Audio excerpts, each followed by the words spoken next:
So, so the experience of lucid dreaming is something that I think is important for people to realize, because what normally happens for lucid dreamers, or the definition of lucid dreaming, is you realize within the dream that you're dreaming.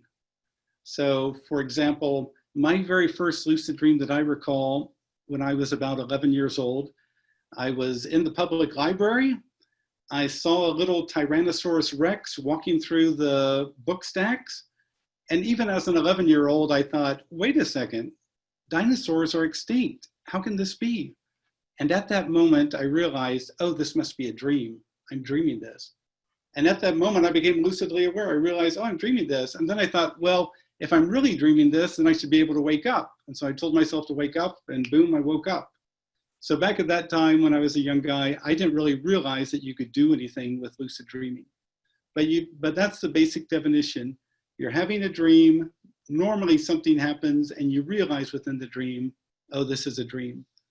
And at that moment, you become lucidly aware. So it's a bit like Zen. You know, they talk about Zen as a sudden realization, and then everything changes. Because when you realize it's a dream, then if you know what to do or know how to respond, you can go flying, you can do magic spells like Harry Potter, you can do all sorts of incredible things within that state. Now, one of the curious things about lucid dreaming is that actually you realize that the experience shows that there's really rules and principles going on. It's not chaos. And the beautiful thing that you realize when there's rules and principles, you can talk about lucid dreaming and share your insights and ideas with other people. And they go, oh yeah, I've noticed the same exact things in my lucid dreams. So this gets to the issue of the nature of the unconscious mind. You know, for many years, Freud would kind of basically state that the unconscious mind was, you know, full of all this libido energy, and there's this kind of unconscious psychic forces that don't have any basis. They just kind of erupt, and a lot of people kind of begin to think of the unconscious as kind of a dumping ground for all the contents of conscious. All your memories and ideas that you forgot go in there, but also all your other issues, all just basically the debris of the conscious mind. But that's the beautiful thing about lucid dreaming. It shows that there's rules and principles. So for example, here's some of the rules and principles that you learn relatively early on. And I call these the 4 things that I always encourage new beginners to think about.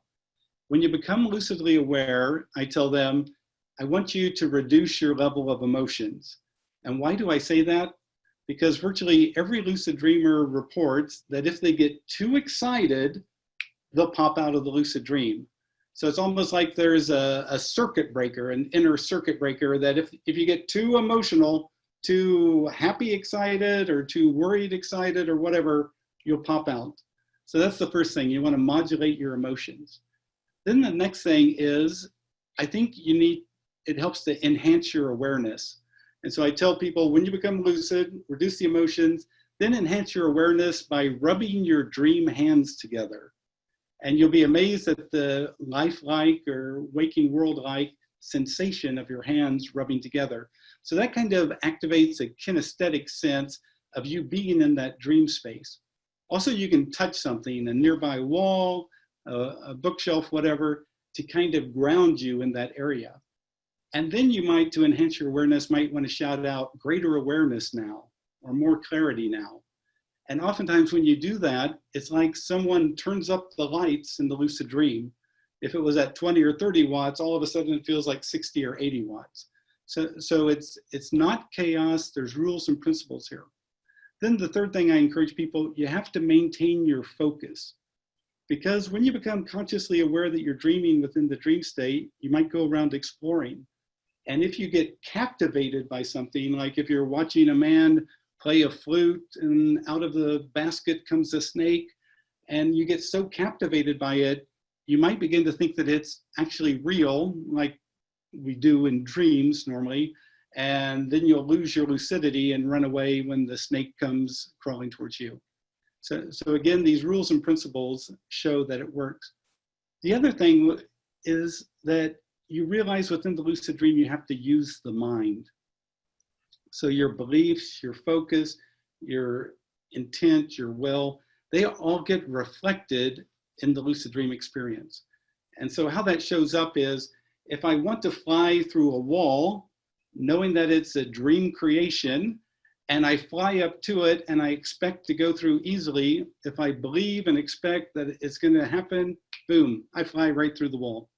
But if I fly up to the wall and have a moment's doubt or a moment's hesitation, or think that the wall looks too strong, boom, I can bounce off the wall, even though it's made out of dream stuff.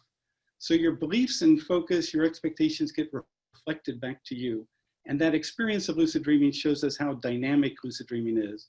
It happens in that moment. So the beautiful thing for science and for people as well is you can do your own personal and scientific experiments within lucid dreaming. You can see how you can change your beliefs and the lucid dream will change. For example, one time I became lucidly aware and there was an angry dog snarling at me, a Rottweiler. And so what I did, because I've been a lucid dreamer for 40 years now, I sent the angry dog what it lacks. I sent it love and compassion and understanding. And as I watched, that angry dog shrank down into a little dachshund or wiener dog like we had when I was a kid. And I picked it up and went flying around. So you see that as my mind changes, the outer world changes, those dream figures change. Then you see that, oh, these are projections of my mind. And by changing my mind, I can change the projections. Next slide. Now, sometimes people tell me, oh, so you're saying that lucid dreams are actually OBEs. And I tell them, no, wait a second. Let's examine this a little bit. So Robert Monroe, as many of you know, he was kind of the father of OBEs and wrote that book, Journeys Out of the Body, back in the 70s, very popular. But I'm just going to read from my book what Robert Monroe said in a little magazine called the Lucidity Letter. He said, the most common difference between a lucid dream and an OBE involves the lucid dreamer's ability to change the internally generated environment that they experienced. By contrast, those having an OBE do not report consciously changing the perceived environment. So that's how Monroe said they were different. In a lucid dream, I can flip things around, but he said an OBE was stable, and that's why he said they were different. But there's also other things that you can think about too. A lucid dream, you realize by definition within a dream that you're dreaming. But how about this? You have a heart attack and now you're floating at the top of the room in the hospital operating room. Where is the realizing within a dream you're dreaming? So obviously that's an OBE and it doesn't fit the definition of a lucid dream. Or what if you're falling asleep and you begin to hear this humming and buzzing around your body, and now you're looking at yourself in the bed from about 8 feet above, thinking, how did I get up here?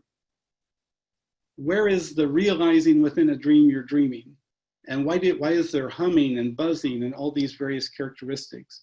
So you can begin to see that they're phenomenologically distinct. Also, lucid dreamers normally report that they tell themselves to wake up, and they normally wake up. By contrast, an OBE person will say that they slammed back into their body or got reconnected to their body or returned to their body somehow. Also, I've found in my own experience that if I have a long lucid dream that might go on for 20 minutes or so, I'll have a really difficult time remembering the beginning details unless I really focus on keeping a memory trail.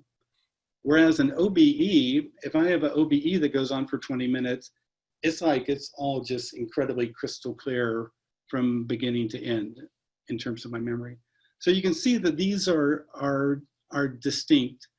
Now the problem is that sometimes in the sleep state, you're suddenly consciously aware. You didn't realize within a dream you're dreaming, you're just consciously aware in the sleep state.